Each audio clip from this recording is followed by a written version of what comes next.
What is up, Scrub fam? It's Zap with the homies, Frisco and Pat O'Neill. What up? We are here after the ARG Charlotte event. Both of these gentlemen having insane performances. Pat not being able to play in the Sunday event, but in the two Saturday events, he did the 80-man best of one. He got second place. He only losing Danny Wynn, who won the whole thing, and he was able to go X1 in the teams event. And Frisco over here able to hit the event on Sunday, and their team was one team away from getting top cut as well. Both of them had very insane performances with basically the same 50 cards, give or take. Yeah, it's about 48, 49 cards. Yeah, and they did it with Blue Gogeta. Yeah, buddy. Blue-red. So, guys, how did you come up with the insane list? Let's talk a little bit about it. So, Frisco, talk a little bit about it. So, right when this card got released, Veku, it was actually, I think, prior to red cards even getting released. Yeah. And as soon as I saw this and it ramped to energy, I was like, whatever these cards do, the red stuff, it's like, doesn't even matter. Because I was like, it gives you 2 energy. I was like, this is just dumb. Anything that gives you 2 energy is like, I got to start seeing what could be ramped to it. So I kind of started from there. As soon as the red cards started coming out, I was like, so like, Frisco was kind of like the architect for it. And at the time, I had just come off, like long hiatus, and I was like, all right, I got to start getting ready for this team event, like thinking about what to test. And Zap was just like, Frisco has this really sweet deck. We know you love Kefla mid-range. Try it. And I was like, I played one game, and I was like, I'm playing it. And then just, I'm on the team. Let's start finding what's the best 50. Let's go. Yeah. So, Frisco, I know a lot of people look at this leader and look at the engine and they go, oh, well, I can play the Vekus that get you more energy and the Gogetas that get you more energy. Sure. But you didn't go that route. Why?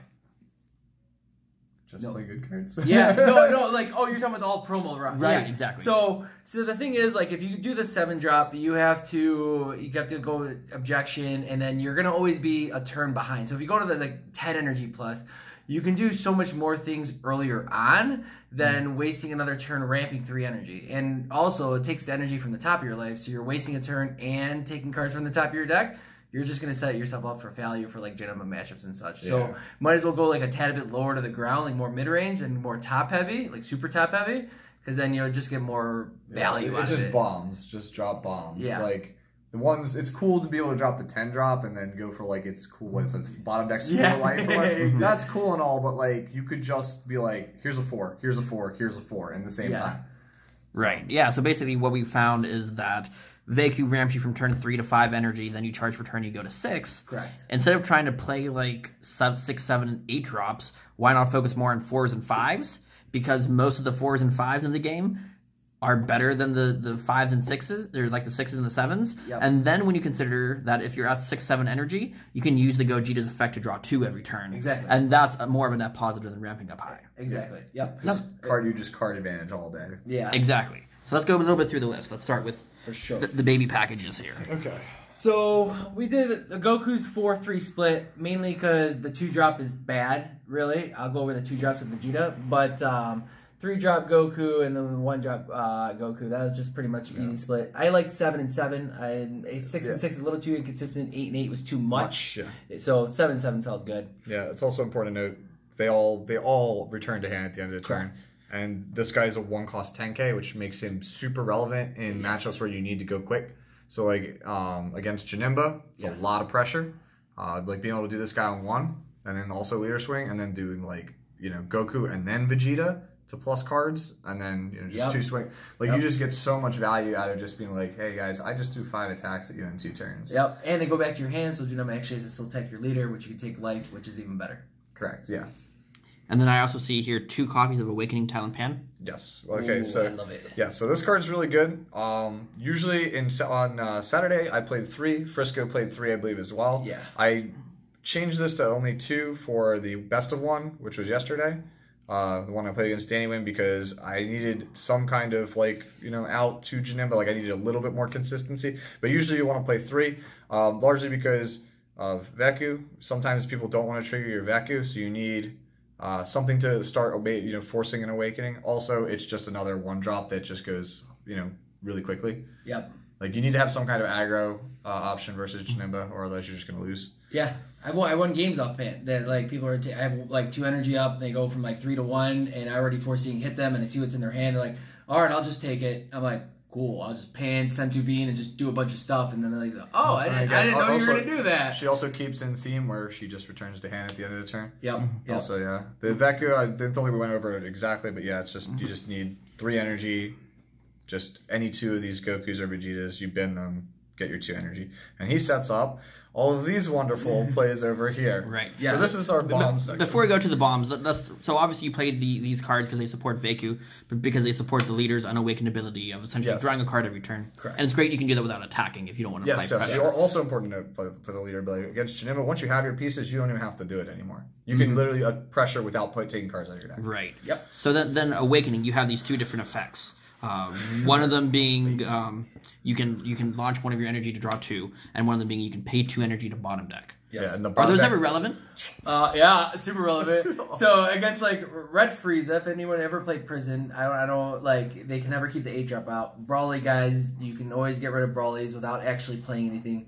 Baby Vegeta, stuff like that. Anything that sticks on the board that you just need to get rid of. It doesn't get around barrier, but it lets you play around a lot of stuff. It's amazing. It's not once per turn on the bottom deck, by the way, guys. So, like, literally, if you have, like, 7 or 8 energy up against the Brawly chain, you can be like, I'm going to pay 2. Do you want to pitch 2 to go up the chain? Okay, you do? Cool, I'll pay 2. You bottom deck it. You want to pitch 2 again to go up the chain? All right, cool. So you can literally just deny their entire line of play. Like, if you're having trouble against Green Brawly, this deck is a super hard counter to it. They have very few outs to beating you. Yeah, it sounds like it's a good matchup. Yeah. So then, as you're saying, after the Veku resolves, then you play the second half of the deck. Yes, which is the bombs. I was so excited to get to this part. The bomb section. Oh, man. So, at 5 energy, my favorite play was always, because they usually try not to awaken you. Like, oh, you got your 2 energy, do what you got to do. You're like, cool, I'm at 5. You play at all costs, you take 2 life, then you can awaken. You can even swing first just to see, like, all right, I'll take it. Cool. Then I'll play hit and just take away your pieces. Not like and you just kill them. Yeah, and either not kill them or just pass, and you just kind of stall them out for a turn. And you do that all on the same turn, and you still have an energy open. Yeah, exactly. It's mind-boggling because you go to 6 on Veku, so you play him. He's going to untap. You're going to go to 3. Then when you awaken, you're going to get hit. You have 1. You leave 1 blow open for any kind of defensive measures, and you can literally just piece together a win out of nowhere.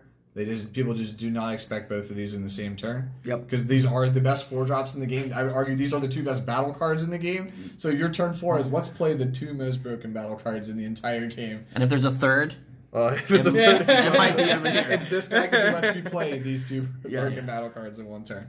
And then for whatever reason, the game like stalls out. I really like Dragon Fist a lot. So what we can do is that like if you're at 6 energy and somehow you're still at like 5 life, you can play Dragon Fist, untap 2, play a Pan, then awaken, untap another 2, and then you can even Sensu Bean and then play another at all costs and stuff like that. Or too. play a Veku. Or play another Veku. Yes, exactly. So you can chain together a lot of stuff with Dragon Fist. Also, really important to note, he's barrier, so he gets around stuff in the baby mashup. Super important for baby.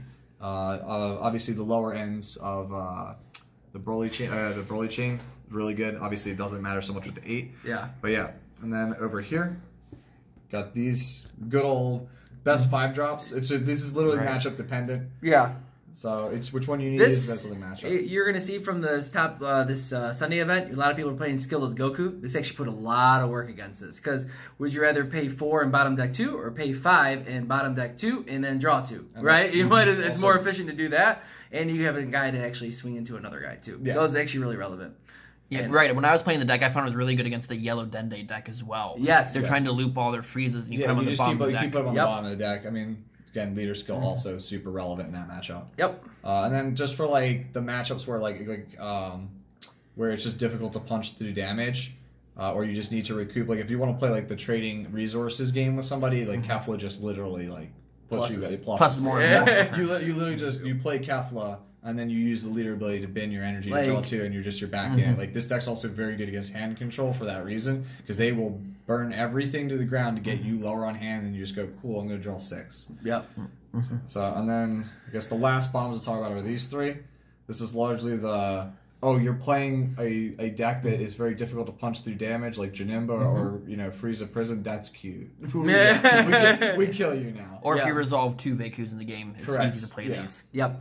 Like Goku sees the future. No, you just play that because everybody else was using the other ultimates, and you were stuck with that, right? Yeah, exactly right. No, not at all. It's just like because the argument is like people would want to play Frieza Secret Rare, but this deck is not really a deck that just like, all right, I want to play this and try to win. This is more of like a control aspect and gives you more plus for your energy. So in burning 2 energy and then automatically taking 2 life, it usually just auto wins it itself. Right. And if you're on the play, you can usually play your SCR before they play their SCR, and then you burn their energy so they can't keep up with it. Exactly. Right, yeah. Yep. I burn energy to stop someone from playing. Yeah, like it's Frieza Prison. You can literally like when they're trying to go for their big guy, you can just play this and you keep setting them back because it's. You get to set them back 2 life to energy. Yep. It really just puts the game out of reach, especially for Janemba as well. Right. And then we have a small defensive package. Pretty standard. Same with most mono blue leaders. Yep. However, we're only playing 2 Sensu Beans. Yeah, so in testing, Sensu Bean is good. It's an amazing card. However, it's good when it's needed. And 4 of a card means you need to see it turn 1, I need it now to survive. It's not necessarily how this format is right now. You do have a couple of turns to do it. Maybe not Danny shenanigans, but but it wasn't like, oh my god, I absolutely have to have it. It's really good with like Unbreakables and other these 1K combos, but it wasn't like absolutely needed that I needed turn 1. You just needed it when you needed it. Yeah, you can board it for other matchups, but like there are some times where it's just dead. Like in like the Broly match when they're like higher up on the chain, you're like, wow. This does not like 5K for the turn. Does nothing when my guy is swinging with a huge raid boss. Right in the mirror, something like this. Sensu Bean is gonna do nothing for you defensively. Exactly. Correct. Because like everything's 35 or higher. Or like so. Right. Yeah. So this is the list, guys. Very very competitive. So these 2 had a great performance with it. There were so many people that came up to these 2 gentlemen and were like, how do I build this list? What do I build this list? And we saw it quite a bit at the Sunday event, too. Yes. A lot of people had a lot of success I can't say how many games I played this weekend where I like finished my match, rolled up my mat, and then looked around and I saw there was like literally like 20 people like around me in a ring, and I was like, what did I do? And they're just like, your deck is how does that deck work? Yeah. I must play it. Yeah. I mean, I got a lot of feedback from it. Everyone's like, oh my god, like this deck's amazing. I want to play it. It is the most fun deck I have played since August 2018. It is that serious. It is a great deck. I definitely love it. Yeah. Fantastic, guys. And any last second shout outs? Matthew Coombs for obviously his input, and then Jose Mercado for also his help in testing this. We love you, Jose. So yes, thank you everyone for testing. Zap, Jose, Pat, Matt, everybody, 3XG, whole crew, appreciate it. The boys. The boys. Hey. Hope you guys enjoy the deck. It's awesome. Yes. Okay. Bye.